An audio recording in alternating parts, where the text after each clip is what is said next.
They always tell you that if you want to bring down a movement, start with its leader. But that's not as true anymore. The modern state doesn't go for the top. It goes for the people who made the top possible: the schedulers, the advisors, the digital architects, the lawyers, the messengers. This is what Arctic Cross was built to do. Part one, followed the money. Today, we follow the people. This is Arctic Cross Exposed, Part two, the inner circle. All right, the Senate Judiciary Committee subpoenas tracker is more than a legal log. It's a map of political control. Every subpoena, every account number, every document production due, every line tells us where power really lives and how it can be frozen. In October of 2022, it wasn't random. That's when the first wave of subpoenas landed like a carpet bombing. Same week, same banks, same names. It was a bureaucratic version of shock and awe. And buried inside those pages is the story of what we're going to call the inner circle. The men and women who kept the machine running after 2020. They were never indicted, rarely quoted, but they were essential. And that made them dangerous. The Arctic Frost tracker shows the first burst of subpoenas hitting about October 11th, 2022. The banks were JP Morgan Chase, TD Bank, Texas Partner Bank, United Bank.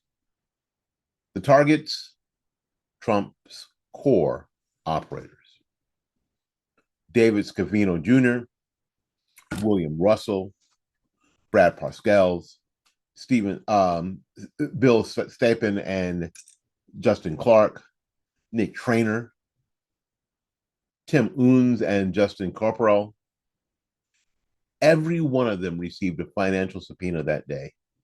The same date, different banks, identical purpose.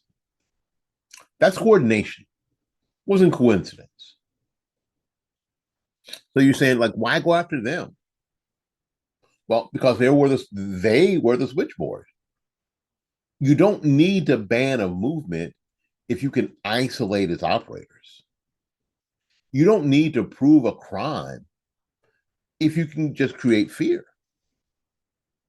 A subpoena may look polite, a letterhead and a deadline, but to a banker, it's a warning shot.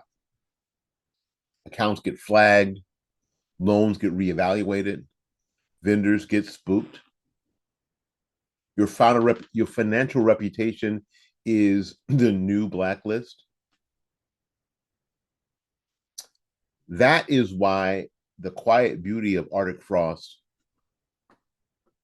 turned paper into pressure.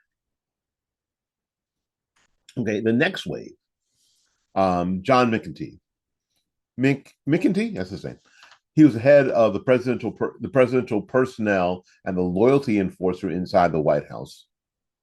Bank of America was ordered to hand over records for John David McEntee and the McEntee Group, LLC. And in the same period, Mark Meadows, Trump's chief of staff, and the Conservative Partnership Institute, the movement incubator that mentored young staffers after the administration. See what I'm saying? Their accounts were targeted through the National Capital Bank and Chain Bank, Bridge Bank. So in DC, you don't just subpoena people, you subpoena messages. McEntee and Meadows represented continuity, a future pipeline of talent that could outlast a shutdown, cut them off financially, and you stall the next generation before it even starts. Well, then came the October 18th triad, subpoenas to TransUnion, Experian, and Equifax.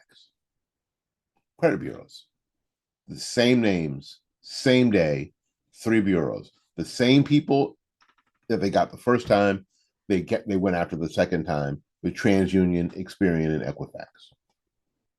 Those included also Kenneth Chesborough, Jeffrey Clark, John Eastman, Cleta Mitchell, Michael Roman, Mark Meadows, Brad Parscale, Tim Euns, Justin Caporale, Justin Clark, Bill Stepien, Nick Traynor, Boris Epshteyn, and Kim Kolofsky, Rudy Giuliani, Sidney Powell, and Jenna Ellis. It's not an investigation. That's profiling. A credit bureau doesn't just show balances. It reveals habits. Where you live, who you co-sign with or for, what your risk score is. It's a portrait of character, not crime. And once that portrait is painted, it can be leaked, interpreted, or weaponized in court filings without context. The message to future operatives was clear. If you stand close to the target, you become the target.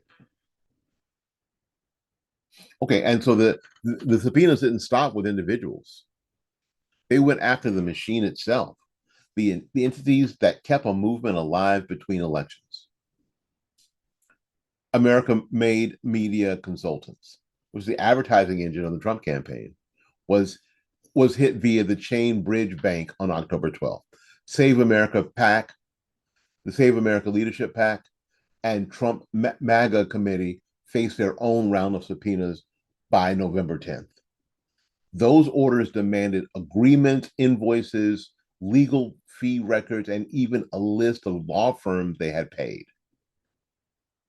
The goal was to unravel the entire financial ecosystem of Trump's post-White House operation. PACs, lawyers, and vendors all roped together.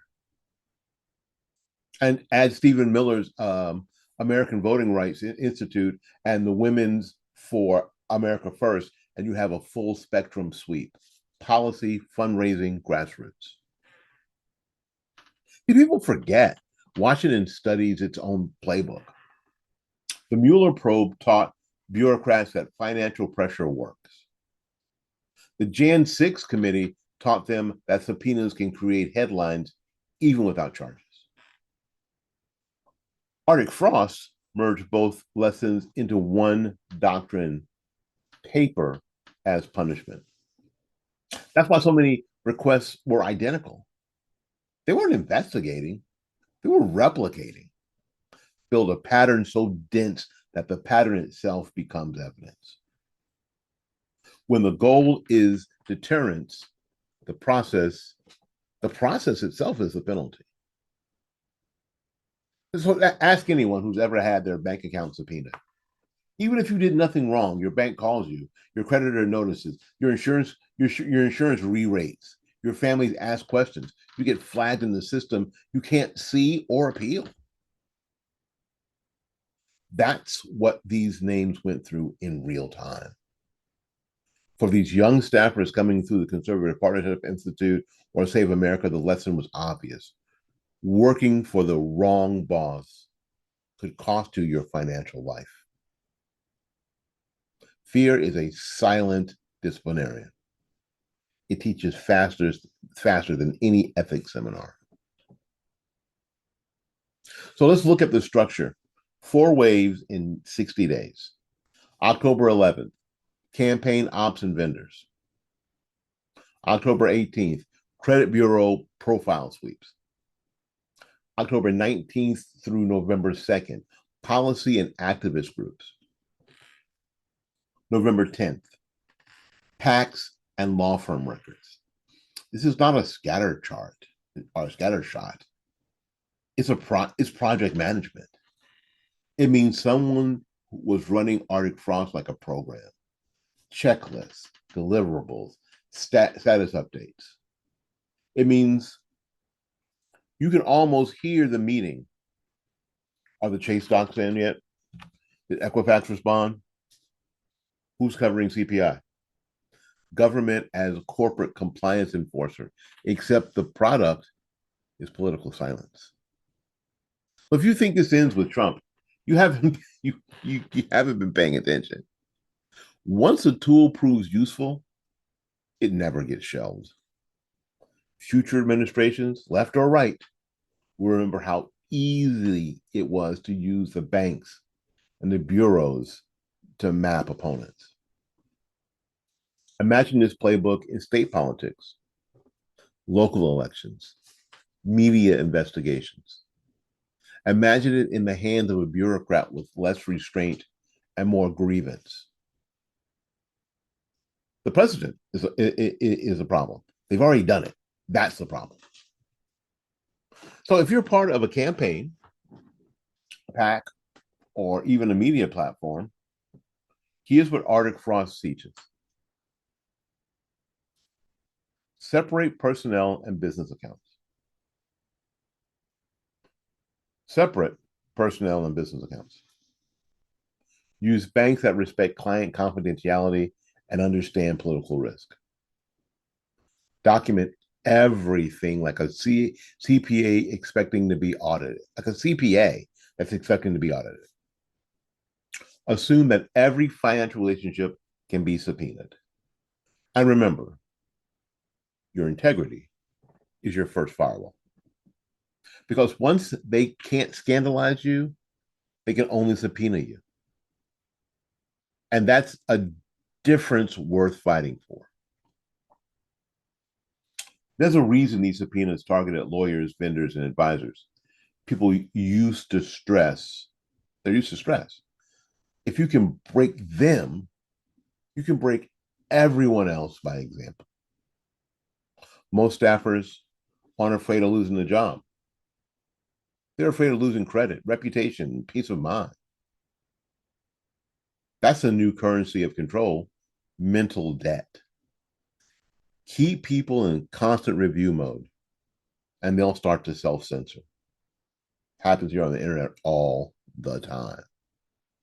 Some of the names that are on the list did fight back quietly. They formed legal defense funds, swapped counsel, and crowdfunded expenses. Others shifted their business models, operating from smaller banks or LLCs that didn't draw national attention. The lesson for conservative media and advocacy alike: build parallel structures now, before you need them. Financial independence is the last form of free speech they cannot control. All right, let's zoom out. Every bureaucracy eventually turns inward. It uses the tools it built for safety to protect itself. The inner circle subpoenas show how security becomes strategy. By labeling political coordination as financial suspicion, the system doesn't need a court order to control behavior. It just needs access.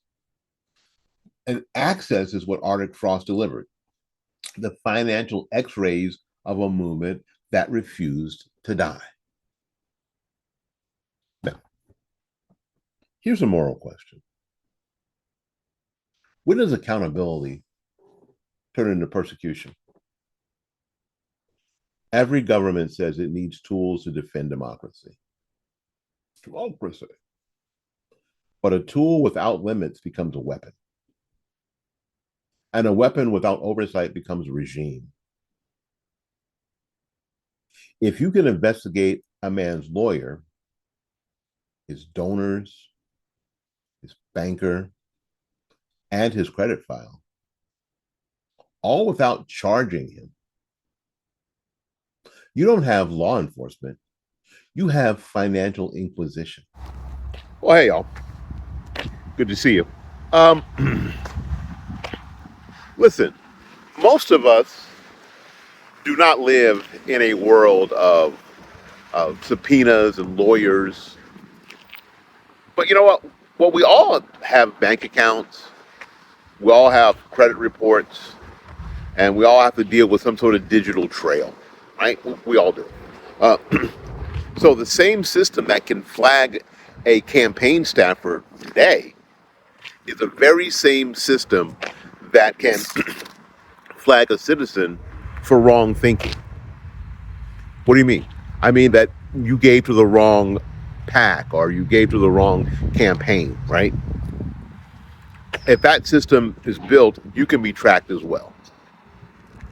So if you've ever had like a post removed or a loan denied, you know, or maybe a payment processor froze your account for something, you sort of felt that same sting, but to a lesser degree. So we have to understand that this whole Arctic frost isn't about Trump necessarily. It's about them building an infrastructure and a template to someday soon, be able to squash and chill political dissent.